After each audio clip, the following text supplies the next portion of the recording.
linen closet, because a woman will go to a linen closet to judge the quality of a home. She'll open up a closet and she will judge how that home has been maintained. Does this seem far-fetched, or does it make sense to you?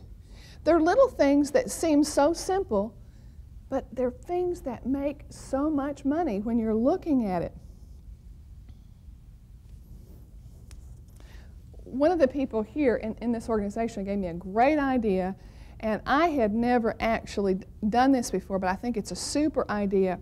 He said that when he was buying the home that he's in, the people that were selling the home actually gave him a diagram of the neighborhood. He said it was very simple, hand-drawn diagram around a cul-de-sac, that's where the house was, and little boxes showing the houses, and with the children, the age of the children. He had young children, and it was like a girl, 3 years, boy, 2 years.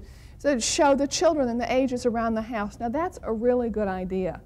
If you're in a neighborhood that's a family neighborhood, to show the prospective buyers the age of the people on the street, you know, the age of the kids on the street. I think that was an excellent idea as well. Pets are something that you should really deal with. Pets are critical in relationship to keeping them under control. There's a lot of people that simply will not buy a property if it's had pets in them. And you need to be very careful. You need to be very careful about any pet odor, because people make a decision about houses based on all of their senses. And their sense of smell is very keen. The sense of smell is something that's very interesting, because it's the only sense that we have that it has the ability to actually generate emotions. The smells that we have, how can I say this? When we smell a smell, and it's similar to what we've smelled in the past and we had an experience with that, if it was a positive experience, we have the same emotions again. If it was a negative experience, we relive those negative emotions. This is a fact. It's one of the reasons when you sell a house or you buy a house, please leave all added fragrances off of your body. No perfume, no colognes, leave them off, because you don't know what experience those people have had with that fragrance. You also don't know if the people that you're dealing with are allergic to them. It's something that you may need to give up, but it's something that will make you a tremendous amount of money. I would like to show you a few more before and afters. This is the kitchen. That's the before. Get your bearings, because you're not going to be able to believe this. This kitchen was so inexpensive to install, I could not believe how little it cost. That is the replacement kitchen. Look again. Okay, see the before? Okay, and the after.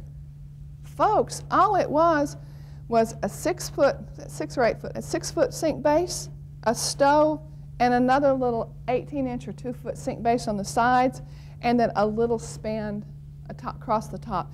It was one of the companies, I ordered it from one of the companies where you can go in. They have a lot of supplies. You can have kitchens ordered that are very inexpensive. They're already put together. Be careful if you want to try to put a kitchen together, because you want it to be sure. You want to be sure that it's straight and level and put together. You know, when I looked at this picture, it actually looked very appealing, but it had a bad roof, and the paint job on the house was dreadful. This is a house that was a government resale. It was a Veterans Administration property. And the people that got the property put a few $1,000s on the roof and did a paint job on the property. And it is, you see the difference? What they do, they just painted the house white, for goodness sakes, and put a white roof on. I recommend that you keep your roofs as light as possible, because it tends to make the house brighter and happier, and people respond to it. I'm not necessarily saying keep white roofs, but light beige, light gray. Stay away from your dark colored roofs unless it's absolutely something that is in your particular region. It is so traditional. It would be odd for you to change. You with me? Okay? So as long as it's acceptable to go to a light colored roof, do that, because it makes the biggest difference in the image of the property. It will just pop right out. This is a house that I actually took possession of myself And I could not walk through this yard, and it's really hard to see. You don't get as much of a feel for the house in the photograph as you did, but it actually the overgrowth in the back was almost up to my waist, and it was very difficult to see. And this is only after the yard being cut and cleaned up. That's all it was. Nothing else was done on this house, not one thing. That is just having the yard and landscaping taken care of. Now, granted, your different areas, as the gentleman mentioned, are different in relationship to landscaping, but I did an article a few years ago called Realscape, Planting for Profits. It's a really good article. I did a lot of research on what people wanted. If you're in an area where you have a heavy winter, if you can find evergreens that will stay somewhat green during the winter months, try to get those. Stay away from a lot of your blooming plants because they're only good for a short period of time. Isn't it exciting though, the before-afters? Can you see how easy that would be to do? I mean, it's absolutely so easy to do. Anybody can do it as long as you understand what the rules are. You don't have to get fancy. It's no big interior design education. You just have to understand that you're going to make this house perfectly generic. I want to stress to you how important it is to understand it's not what you say that counts, but it's how you say it. It's not what you say that counts, but it's how you say it. It's just like the little fella on the left.